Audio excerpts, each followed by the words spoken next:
Good afternoon and welcome to our weekly press conference for the Citadel football. The Citadel will take on Wofford this Saturday, November 16th in Spartanburg at Gibbs Stadium. That is a 1:30 p.m. kick. Additionally, for those who have not seen the Clemson game on November 23rd, the kick has been announced at 3:30 p.m. Eastern Time. And to take your questions ahead of Wofford, we have head coach Maurice Drayton. Coach. Hey, good afternoon. Happy Veterans Day. Thank you to all those that served. We appreciate you for your service. Thank you to all the faithful that stayed throughout the entirety of the football game. The young men really felt that all the way to the end. We want to wish our basketball team good luck tonight versus Stetson. As far as the UTC game goes, the Chattanooga game goes, they are a very, very good football team. Obviously, nationally ranked, very explosive offensively, defensively, very, very good ball club. And you can't help a good ball club with 7 penalties. That is a high for us. We average anywhere from 3 to 4 penalties a game. 4 of those penalties belong to our defense, and they happen to be 15-yarders. So that hurts you. 3 on offense, with 2 of them being holding calls on first down when we won the stakes or had positive plays, so to speak. In addition to that, we put the ball on the ground as a team a total of 5 times, losing 3. Anytime you do that against a great opponent, it's going to be very, very, very, very tough to win. So kudos to Chat. Going off that, what did you see on the 2 fumbles there in the third quarter, kind of back-to-back possessions? Yeah, so, we did a great job at halftime. We devised our plan, made our adjustments, came out, was able to score, kicked the surprise onside kick, got the ball back at midfield. And, you got the holding penalty, and then we had a mesh exchange issue. And so the ball's on the ground, they recover it, then we come back, and they were able to punch that ball out from one of our running backs. So anytime you get back-to-back plays like that, it's going to be very tough to win.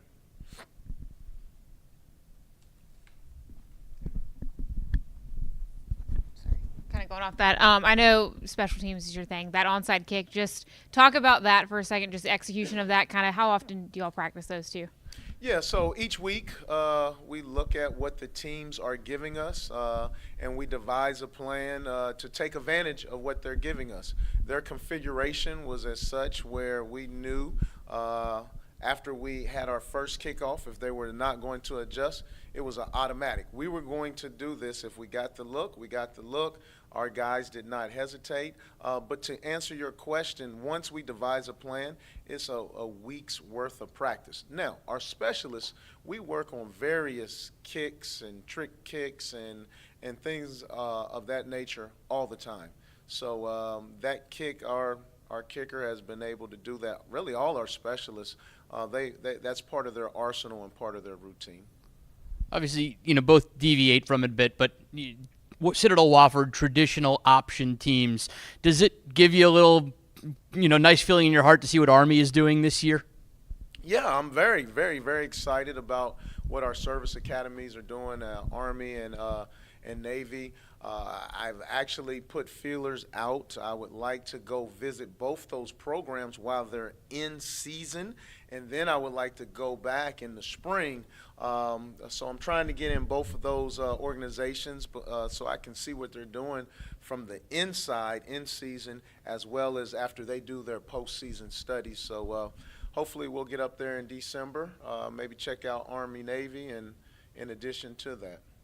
Kind of going off that, besides you and Coach Coachman, anybody else attend a military kind of school on the coaching staff? Yeah, Everett Sands, Riley Jackson. I'm teasing with you, but yeah, those two. And Keith Jones. Keith Jones coached at Navy for 14 years, I believe. So he's deep into that rivalry as well. And then we have a volunteer coach, Greg Dixon, who is a Marine.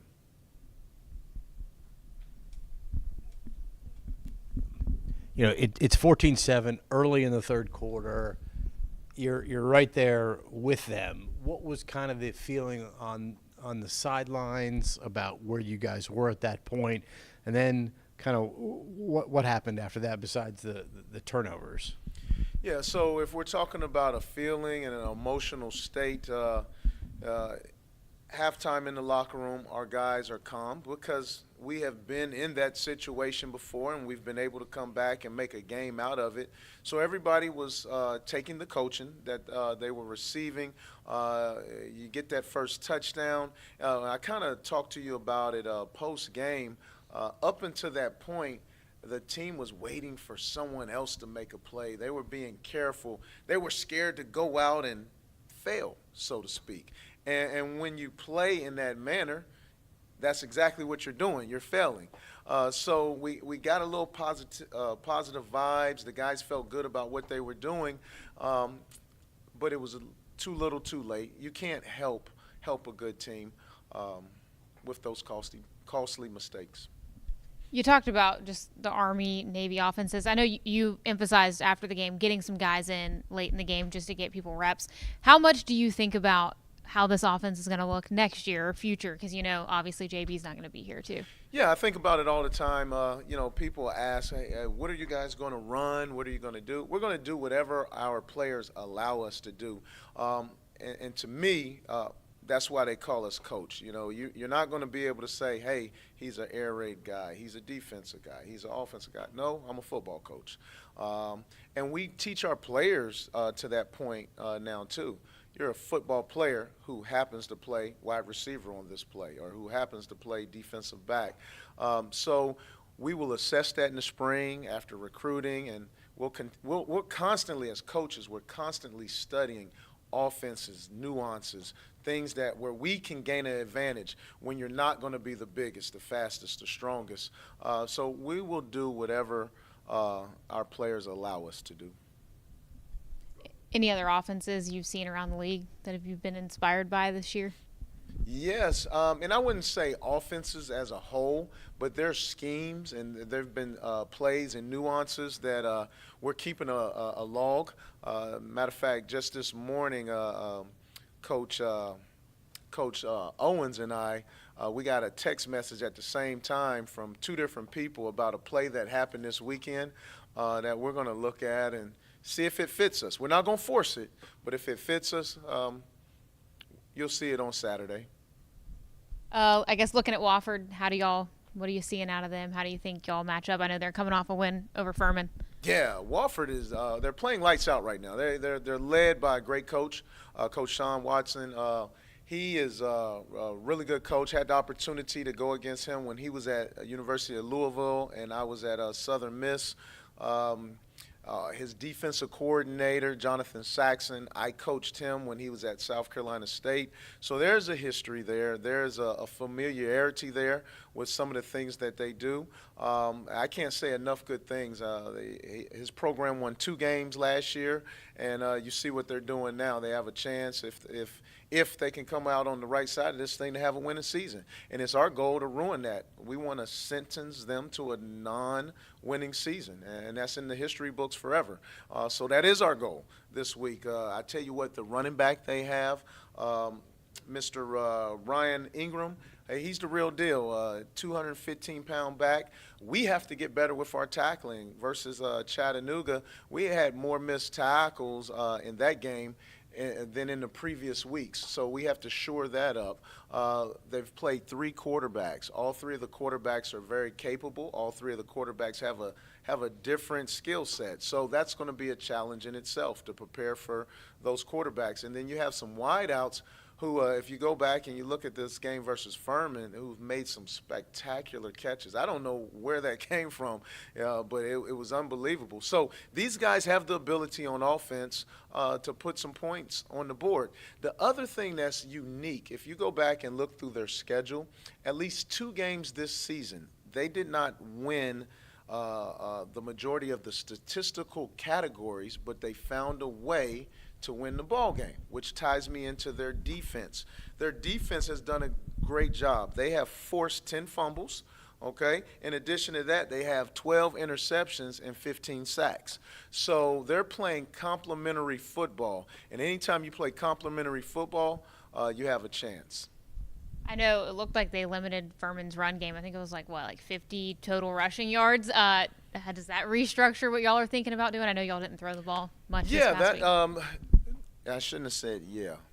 No, it's not going to restructure what we need to do. We have to get what we call our four-headed monster going.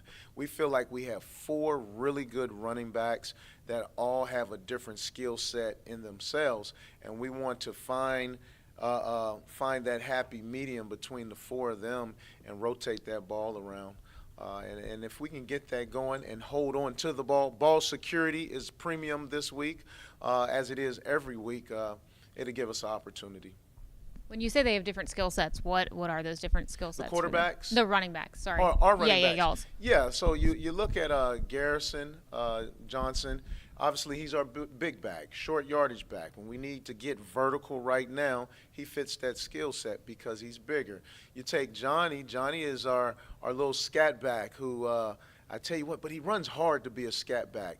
And he's the kind of back that a lot of times you're selective on the downs that he plays because of pass protection limitations, not because of his heart, but just because of how God made him. And then you look at Coop. Coop is probably our fastest back with linear speed. He has the ability to make you miss on the edge, and he has the combination of power. So he's probably the most complete back. And then you have Corey, who, when it comes to pass protecting, when it comes to an understanding of the plays and allowing us to make checks and assessments at the line, he never makes a mistake. He's solid there. So to sum it up, those are their different skill sets. When you think of rivalries at the Citadel, you think of VMI and Furman, but Wofford's is still a big rival, correct? Absolutely. This is a trophy game. We play for a trophy. One of the things we told our young men this week is we got to get this game. We want to bring that trophy back to Charleston. It's been a long time. It's been a long time, so we want to get that trophy back in Charleston. And if that is the case, then we would have won 3 out of our 4 trophy games. These are things that you talk about outside of the big schedule.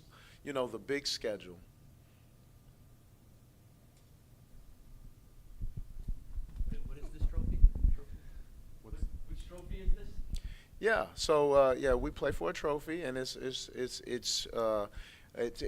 carried different names over the years, but I promise you, when we get that trophy, we'll hoist it, and I'll make sure you get a shot of it. Yeah. Were you here for the Sean Graves and the No, Wofford? but I know Sean Graves. He was one of the best quarterbacks to ever play that position. People talk about Major Harris. They talk about Tony Rice. They talk about Jack Douglas. But Sean Graves, out of where was he from? Wilson, maybe Florence area. But I tell you what, he was the real deal. And a fun fact about him, he only had 1 peck. Yeah, very good, very, very good football player. Matter of fact, they retired his jersey while he was still playing. So that tells you how good he is. No, I don't know anything about that. I just know that this guy can play quarterback. Mo, we appreciate it. All right. I meant to ask you Saturday. Sorry, we did a thing on the Make-A-Wish kid. We saw you run out there.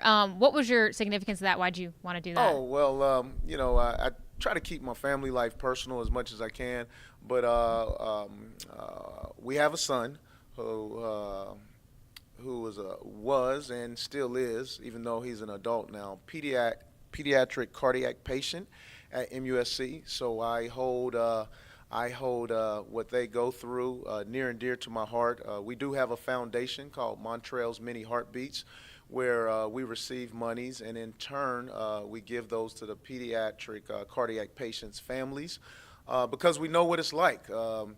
Our son has had over 14, 15 major surgeries, but he's a trooper. He finds a way to keep keeping on. And so anytime I can touch or be a part of someone's lives who are going through it, it was important that we gave him a ball, and we had an autograph on it with a little quote that patients who go through what they go through at his age is kind of their little secret, their little moniker, and it meant a lot. Awesome. Yeah, I asked him about finding out going to Disney, and the first thing he said was like, "Look at the football I got." So Oh, yeah. it definitely made his day, I think. Yes, thank you so much. Of course. Stump Mitchell being here, what did that mean to you? And looked like he could play maybe a couple downs. Yeah, so, a lot of people don't realize this, but Stump is like a big brother to me. I've known him for my whole time at the Citadel, since I've been 17. He's been to multiple games. He stands away from everything. He observes. He gives feedback. We take feedback.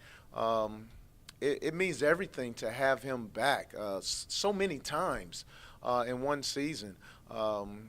Utilizing your resources is huge. We do that. So we're very thankful to Stump. Well, technically he is, right? You think about it. One who has the connections that we do, I just don't talk to him about, hey, did you go to the carnival? No, we're talking about football. Hey, what did you see? What do you suggest? Hey, how would you attack this? When you were with the Browns, what did you do? Or back when you were a player. So we have those conversations. So essentially, if I have a friend in the pros, they're on our staff because we're picking their brains every chance we get. Thank you. Thanks, Coach. Thank you. That was a great question.